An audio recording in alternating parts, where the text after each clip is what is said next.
Wasiu lẹ́nu bẹ́ẹ̀ òṣìṣàrà Wasiu òṣìṣàrà ọmọ ọba oyè tó ń fún ẹ ṣàgbàgbé gbàgbé gbogbo ìpè wọ̀nyẹn wọn ní ìdí. So when you look at what really happened ní ìdí òṣèré oníbùyàn ó ní òṣèré oníbùyàn bí ọpẹ́ ló mọ̀ Sunny try ti Sunny tó tún wúlò ju ó try to ìdó náà ó fẹ́ yára ọpẹ́ ó rọrùn lọ́dọ̀ wàhálà ní táìmù Adésọ̀rọ̀ tí Babangida fi Adésọ̀rọ̀ ìṣirò àdúlé tó wà lọ yìí fa aláwọ̀ tó ṣe tó gbóni náà. Alhaji Wasiu Ayinde K1 the ultimate olórí ọmọ ọba kílẹ̀ Ìjẹ̀bú ti fèsì fún wòlíì Tibetan àti gbogbo àwọn tí wọ́n sọ pé kò tọ́ sí kó jẹ oyè Àwùjalẹ̀ tìjẹ̀bú.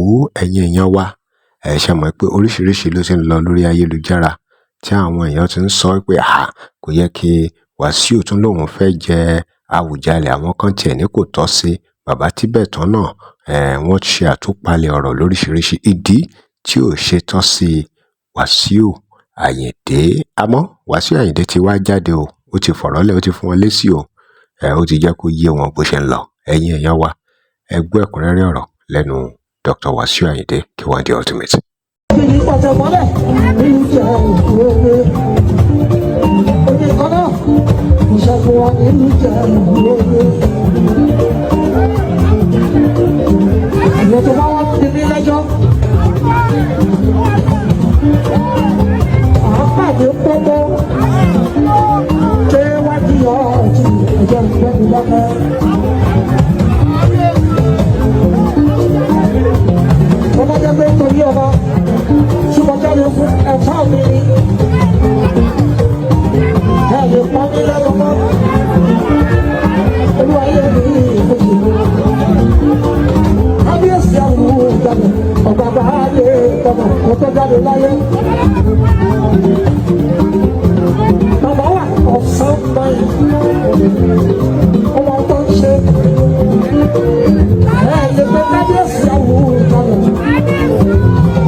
ẹ já gbọ́ díẹ̀ lára nǹkan tí àwọn èèyàn sọ ńgbà tí wọ́n rí fọ́nrán K1 yìí. Balógun Abdulfatai Adéwálé ó ní the Àwùjalẹ̀ of Ijebuland is not for sale. Maybe other thrones are for sale, not this one. Mayowa Onabanjo ó ní you only see that throne and you will never ascend it, you and your supporters and promoters of this nonsense. If you like, pay as many PR as you want, you will never see that seat. ẹ̀yin èèyàn wa ó lágbára o. Adétíjẹ ó ní incoming Àwùjalẹ̀ inshallah. Bẹ́ẹ̀rí lára àwọn supporters K1 nìyẹn. Ọdúnsí Adébọ́lá kábíyèsí bàbá, you will complete your history like Tinubu. Adébáyọ̀ Ọbásọ̀yà ní ọ̀nà aláìjọ oríṣi báwọn kan ṣe ń sọ̀pọ́ọ̀tì làwọn kan ní àwọn ò sọ̀pọ́ọ̀tì, àwọn ò gbà. èèyàn kan ń bì báyìí ó sọ, ó ní Ibrahim ó ní olórúkọ ẹ̀, ó ní what will happen to music business if K1 becomes the king. èèyàn kan bí ó ní see the look of the man behind him. ó ní kàn wo ẹni tó wà lẹ́yìn K1. bẹ́ẹ̀ ẹnìyẹn ṣe ń wò, ẹ gbọ́ báwo lẹ́nìyẹn ṣe ń wò, ẹ fi sí comment section. Dámiláre Akérédolú ló fọ̀rọ̀ yẹn ló tú àṣírí yẹn bẹ́ẹ̀ yẹn o. ẹ̀yin wa nǹkan bẹ́nu fọ́nrán yìí o. Bankole Roberts ó ní bàbá carry go, God is with you, I believe it. Àkàndé ní coming Àwùjalẹ̀, ṣe rí pé àwọn èèyàn kan ti gba K1 gangan bí Àwùjalẹ̀ báyìí sìn. Wọn tí kéwé oyè lé lórí, àmọ́ ńgbà tó dẹ̀ ti sọ pé òun fẹ́ joyè o, àwọn èèyàn ti ní incoming ni o. Bẹ́ẹ̀ ni ẹ̀yin èèyàn wa ó lágbára o. Rasheed Okusọ ní unfortunately psychological Wasiu is not ṣèkínní kan, he can blow his trumpet till infinity. We ṣèkínní kan, Wasiu is just chasing the cloud. In the end, Wasiu will be the musician of the coronation day. Fingers crossed. Ọ̀rọ̀ yìí bí àbí mi, ẹ̀yin èèyàn wa. Ọlátúnjí Adébáre ó ní congratulations to you, Sir King Dr. Wasiu Ayinde K1 the ultimate. You are king before, and by the special grace of God, you will become the king of Awujale of Ijebuland. Ẹ̀yin èèyàn wa, ẹ ṣe bẹ́ẹ̀ náà ṣe fẹ́ kó rí nìyẹn. Ṣé ẹ fẹ́ kí K1 jọba? Ó lóun fẹ́ jọba, òun fẹ́ jọba Awujale. Ṣé ẹ fẹ́ kó jọba àbẹ́ ẹ fẹ́ kó jẹ́?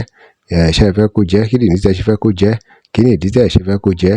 Ẹ wo àwọn èèyàn ti tú tí wọ́n kalẹ̀ ń bí oríṣiríṣi làwọn èèyàn ti sọ. Kódà gan èèyàn kan tiẹ̀ tún post lẹ́tà kan, èèyàn kan ní respect tó ní kábíyèsí. Àwọn èèyàn máa ti ṣe kábíyèsí fún K1 pápápá, kò sí iye gba. Bí èèyàn bá ti gbàgbọ́ nínú nǹkan tó bá fẹ́ ṣe, àwọn kan ní kò tọ́ sí, àwọn kan ló tọ́ sí. Olúbánkọ́lé Ògútúgà ó ní we all want you to ascend the throne, but you have to prove that your father gave birth to you. The father that gave birth to you is from Ijebu. It's as simple as that. Kẹ́hìndé Adédọ́kun ní with due respect, how can you be PDP member at the same time claiming APC member? But it's Nigeria, anything can happen. Ẹ gbọ́ báwo lọ̀rọ̀ yẹn ṣe rí o? Ṣé lóòótọ́ ni ohun tí Kẹ́hìndé Adédọ́kun sọ yìí? Ẹ wo àwọn kan ọ̀rọ̀ tán tiẹ̀ sọ bí ó lágbára bí ọ̀rọ̀ kùngbákùngbé ni tí a fẹ́ máa kà síta. Ẹ jẹ́ sáré kélé ká tó lọ. Ológbò ṣeré ó ní Olúmídé ó ní but this man don't tell us times that number that is from Fidipote ruling house. Ẹ gbọ́ why coming from Fúnṣẹ́gbúwà family now. Báwo ló ṣe rí? Bẹ́ẹ̀ ni mo tún rí àwọn fọ́nrán mi, mo tún rí àwọn messages mi táwọn kan ní incoming. Ẹ gbọ́ ṣé incoming ni Wasiu Ayinde fún ipò Àwùjalẹ̀ Ìjẹ̀bú? Kí lè ròyìn ẹ̀yin èèyàn wa? Ẹ dá sí ẹ drop comment and remember to like, share and follow us. Thanks for watching. Á lọ fún ìpolówó ọjà. Gbé WhatsApp number page.